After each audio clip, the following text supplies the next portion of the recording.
All right, guys. So I've got Simon on the channel, and it's great to have him on board.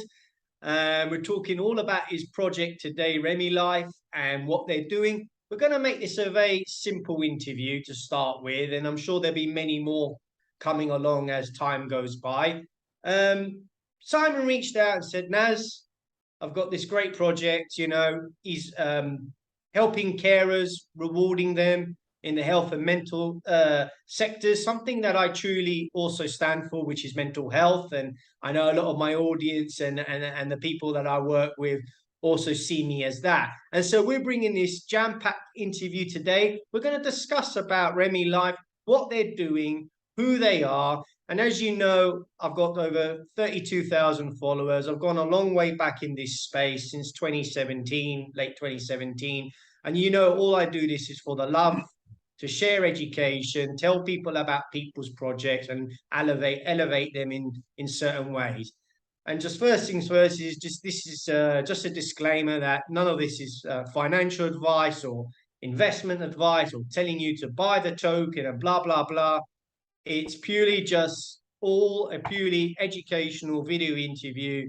And since day one, that's kind of the person I stand for. So do educate yourself about the project and what Simon's doing in this space, which I think is quite inspiring as well, what he's doing in this space. So Simon, welcome to the channel and welcome to the video interview. Great to be here. Thanks for the invite, Naz. So Simon, we're going to talk all about ReMeLife. We're going to just talk about the basics so people kind of understand the gist of it. Now, it's not going to be too technical, but I think what you're doing is quite a marvelous thing in the space. You're rewarding carers. You've sort of come from that background as well. But I don't want to talk too much about what I think. I want to hear what Simon says about the project and sort of break down the questions. So tell us a little bit about yourself, Simon, and why you decided to launch the project ReMeLife. I think everything we do in life is a combination of our past experiences, and you find yourself in a place that you might not expect to be in. So my background is technology. I was in the oil industry, a geologist, but about 15 years ago, my mother was paralyzed due to NHS error, right. And I found my family found ourselves caring for her as she was bedbound, and I found myself in a completely different world, a world of care. Yeah. And it was a frustrating world because carers were not adequately appreciated. It was very hard to get them to see my mother as a person as opposed to a number. I mean, they were wonderful, don't get me wrong, the carers were great, but they didn't have the tools to really be able to deliver care that engaged the person. So my background in technology caused me to think maybe there's something I can do here. Maybe I can bring technology to bear on this care process that's just not really up to scratch when it comes to using technology.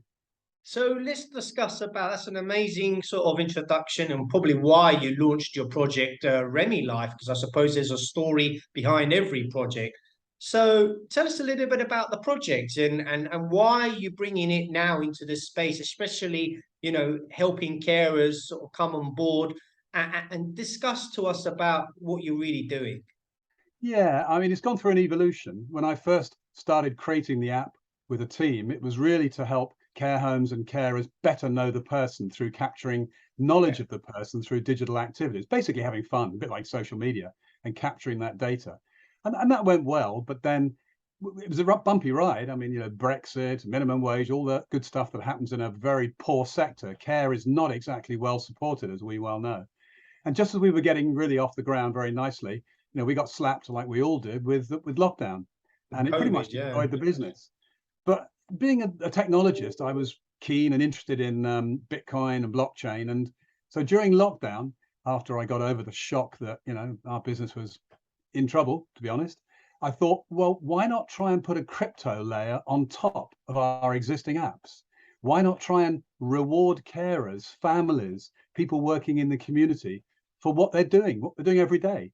So what we put together, and the remarkable thing is I got about 25 people on board to work for tokens that didn't exist at the time, to be honest. They were a twinkle in my eye, if I can put it that way, but they believed in the project. They'd made money in Bitcoin, and so we had a team. So we did just that. We built a crypto layer on top of our existing apps. So basically, anyone that visits ReMeLife.com and starts to use our apps will find that they are accumulating tokens in their crypto wallet, basically. So we've Amazing. brought a solution to the fact that carers are inadequately rewarded. So that really like tells us in a very simple way what ReMeLife is doing, and sort of how you're kind of like, I suppose it's the first health care project that I've actually come across that actually rewards carers, and something that's never been done before. Would you agree? Yeah, I mean, we looked at a lot of crypto projects, and of course, they always focus on the data side and how that data benefits the corporate, the healthcare provider. But that's not what we do. We've always been unique. In fact, I don't think anyone in the world has done it. We've always taken the view that we should use technology to help the person cared for, the family, the carer. And the only way you're going to engage them is by having fun, by social engagement, by finding commonality of interest. I mean, now as we talk, if we find we've got something in common, we both love hats, for example, we're going to become mates, we're going to talk. But if we've got nothing in common, we're not going to be engaged. And carers just don't get a chance to find out if they've got something in common with the That's person true. they're caring for. So our software does just that. But now what it does is goes the next step.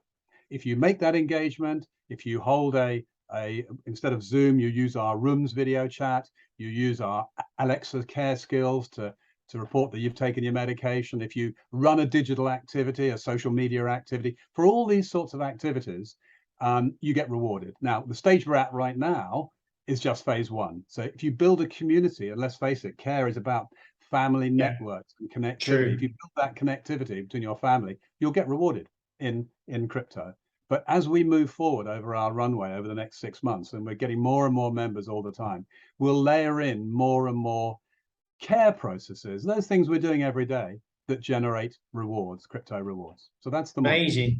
I like the idea of a reward, and I think a lot of carers like the idea of being rewarded, especially for their hard work. Are you trying to provide some sort of like income for them where they are actually going to monetize? Well, it started off by just looking at the fact that, air miles gives you rewards. You go shopping in Tesco, you get rewards. But I used Yeah. to reward my mother's carers, probably wrongly, in bottles of wine or bottles of whiskey. And it's not the ideal way to reward them, to be honest, although my mum would tuck into the bottle and everyone would be happy. But Yeah, so I just thought, well, why not reward for care, for engaging in those activities? But it did grow from there. You're absolutely right. We found that we built a platform basically. Anyone who visits ReMeLife.com will see that the members platform has a marketplace, a forum, all those things that my mother wanted to do. She wanted to buy things and talk, basically, in a amazing. nutshell. And so we realized that if you gave carers a percentage of the sales that take place in the marketplace, if you give them a chance to monetize their networks. I mean, I know one carer that's got 67,000 members in her Instagram network. If Wow, she migrates that, which she's doing, migrates that network into the ReMeLife network, she can monetize it. So yes, that's the right. answer is we are looking to help people build a passive income. And That we've those centralized services don't provide that, which is something you guys do. That's exactly right. I mean, it's always been a bone of contention with me that, just to give you an example, Uber is a massive business that only grew because of its drivers. But were they ever given a chance to participate in the growth of the business? No, all they did was end up angry and go to court. That's not the way to run a business. You've got to align interests. So our view is that we will reward our members as they grow our business. We're all working together. And then, That's of right. course, I discovered, whilst putting all this together, the concept of the DAO, the decentralized autonomous organization, which sounds complicated, but really all it is a community sitting on the blockchain that manages affairs. So everyone's pulling together. I mean, it's kind of like the John Lewis model, the store that has all its staff as employees. It's just Yeah, we call it a careocracy, in other words. amazing. So what problems are you trying to solve, Simon, in this area? What is the main problem that ReMeLife is trying to solve? We talked about how we can reward carers and how they can come onto the platform. What is the problem you're trying to solve?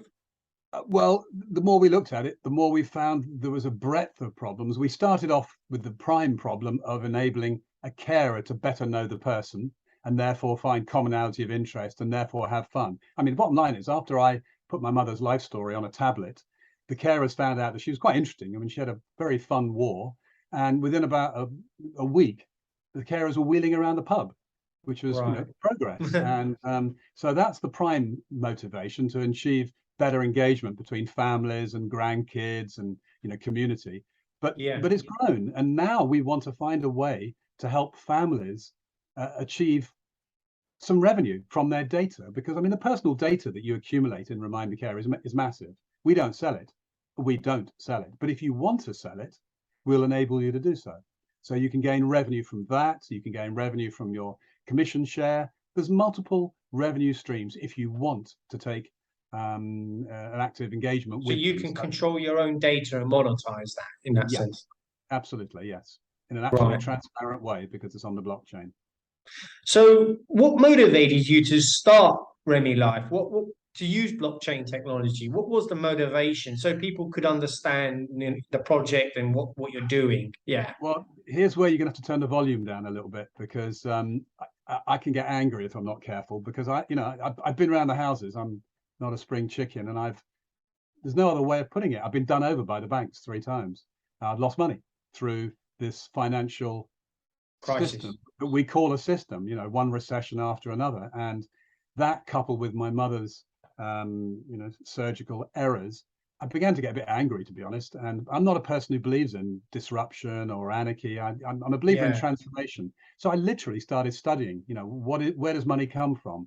What healthcare systems exist elsewhere in the world? I did this during lockdown, and I found all these alternatives that have existed, but have often been shut down. So the one thing that drove me towards crypto as a solution is, well, of course, its original intent of Yeah. being social impact, peer-to-peer. Satoshi Yeah. Nakamoto wanting to cut out the middlemen, decentralizing, and that's a fine proposition. I told you I was damaged by, my family and myself damaged by The bank banks. fraud. There's no other way of putting it. Yeah. In cases, it was pure fraud. So I started looking at alternatives, and the more I looked, the more I realized that blockchain is a technology I understood. I'm a technologist. It's an immutable software Yeah. system that enables data to be used effectively, and all those things that we know through Satoshi. But I also realized that crypto could be a force for good. It enables and empowers people to take control of their own destiny. So yeah, I found myself going down the crypto rabbit I hole think and I'm finding ways. totally agree with you. I totally agree with you, Simon. The banks and are doing us over every single time there's a recession, and I'm fed up with it as well. And I'm sure you're fed up with it. I can see your Yeah, anger on this. And yeah. the money that's in our pockets is basically eroding. That's right. But anger's useful in that it motivates. But what is most important is to find alternatives and find solutions. Otherwise, True. you've just got anger that's causing chaos, and chaos is non-productive. In And the fact, banks chaos win like only that. benefits them. It Yeah. only benefits the bankers, because they can sell weapons or whatever, however far you want Yeah. to discuss it. But if you can find an alternative, and of course, blockchain and crypto are an alternative that they really cannot destroy, because it's very hard to shut down something that is spread across, a Multiple zillion net. computers. Yeah, exactly. Yeah. Decentralized. Then I realized there was a real opportunity to achieve some good. I And agree. when you look at the tools that the crypto and blockchain provide, whether it's NFTs or decentralized autonomous organizations, it's a powerful force. But it will only become powerful if it's in the hands of a community. If it doesn't become, Amazing. an entity that's controlled by the community, that is understood by the community, and that the community benefit from, then to be honest, it's just yet another play to earn game, another beat 'em up. It's just another thing that is Yeah. a bit of fun, which has, I'm not knocking fun. I'm a gamer, my kids are gamers, but it's just not going to change the world that we live in. So you need the community to get it. So our mission, you asked what the mission was, is really to bring all those who don't know what crypto is, all those who are doubters, who've fallen for the media propaganda about the dubiousness of crypto, to have all of them recognize that this is for them and this can benefit them and give them a freedom that perhaps they just don't realize. So that is the ultimate mission, to provide a mechanism for everyone to make whatever changes they want in Yeah. their life. Amazing. I hope my audience is enjoying this video interview. We're talking about ReMeLife and what Simon's bringing to the space. So do stay with us. Tell us, Simon, what's in store for the next few months with ReMeLife? We don't want to go too much in technicals. Like I said, we try and keep it simple, this interview, for my audience, so they understand. But what's next? Listen, I'm simple. My technology, when it comes to blockchain, is the realms of experts around me. So I come up with ideas, I come up with desires, if you like, and perhaps the passion to make some change. No, what's in store is that we're in 3 phases. So we've just completed phase 1, which means it exists. You go to ReMeLife.com, become a Yeah, member, go and to you'll the get an easy website. wallet, and you'll see that you're in the world of free apps to help those that need care. But if you want to make some money, you can sign up your friends, your Instagram, followers and whatever, and you'll start generating a bit of passive income. And you'll be doing something good, because you'll be helping build a community that is going to change the world of healthcare and that is going to bring Amazing. freedom to many. So that's the first phase. Second phase is we'll complete the build of our own blockchain, the Remi chain, which will enable charities to begin to participate and to profit from their networks. And then we'll launch the token, of course, on Binance or one of the DEXs. And that'll be phase 2. And phase 3 is the one that absolutely intrigues me, because we are already designing our portal to the metaverse. So Right. we have the Remiverse, which is the portal that is our brand. And we have an NFT strategy such that our members will hold an NFT that can be used as they begin to engage with the metaverse. Now, that all sounds very grand, but that's a big mission for me, because my mother was paralyzed and her dream was to go to the Grand Canyon with my brother, Right. who lived in the US. She never did. She never made it. But if she still was alive now, she'd be able to go through the Remiverse portal with her Remi tokens, the tokens that if you go onto ReMeLife today, you can get free from just participating. And she'd be able to, with her avatar, and she would have had a cat as an avatar, I know it for sure. And she'd have gone to the Grand Canyon. She'd have gone to the Grand Canyon with my brother. And that's really, it's going to be a very fascinating runway and a lot of fun, because there's a Wow. lot happening over the next few years for all of us. And yeah, I mean, it seems exciting, the roadmap coming ahead for you guys. And as you know, I'm also an ambassador, trying to help ReMeLife, get the word out there in a truly authentic way for Simon, and tell people, what Simon's done is he's come on video and he's being real about it, and we all appreciate his time for telling us about the project. So some exciting news, guys, coming ahead. I'm sure of that. Tell us about what is in it for the community. We talk about community, and to wrap this interview up, I think we should end it with the community, because I think that's quite important to you. I'll tell you a story. This is something that I learned about during lockdown again. In the 1900s, there was entities called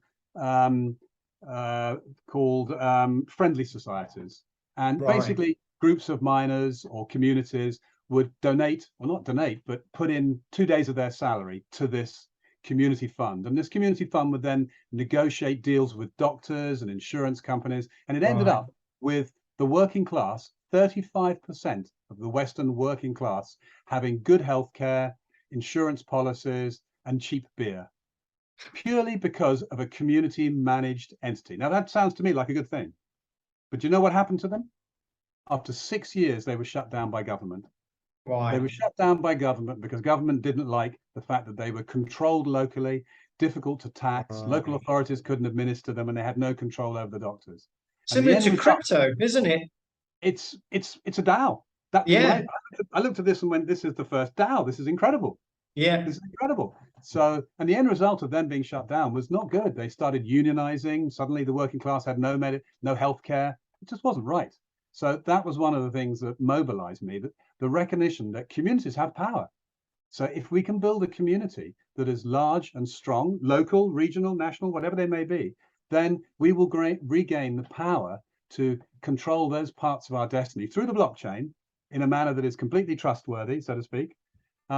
We can regain power that will it'll level the playing field between the haves and the have-nots. So I think the community is a way to achieve that transformation that I'm talking about without disruption and chaos and anarchy and all Yeah. those things we see on YouTube every day now.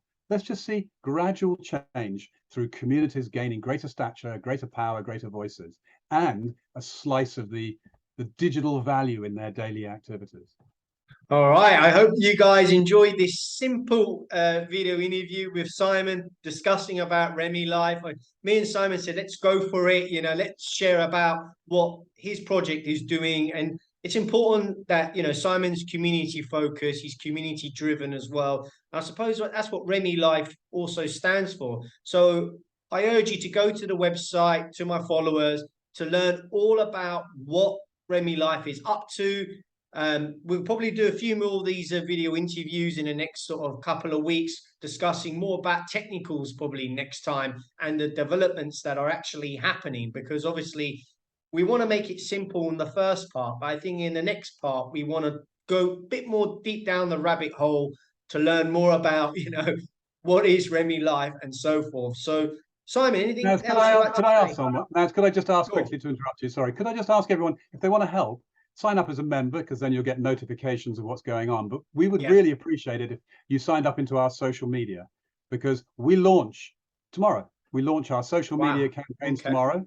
We launch our funding round next week. And so we want to keep everybody up to date and all work together, as you say, Naz, to spread the word, because there's an opportunity here to really achieve some serious social benefit for all of us. So yeah, I really appreciate you giving me this opportunity, Naz. Thank you. There you go, guys. So look out for the interview. It's a privilege to have Simon. And today we discussed ReMeLife, what they're doing as a project and how they're benefiting the community and the health sector, how they're changing the healthcare sector as a whole. And we'll look forward to the next one. Thanks a lot, guys. And thank you, Simon, for your time. Thanks, Naz. Thank you. Bye-bye.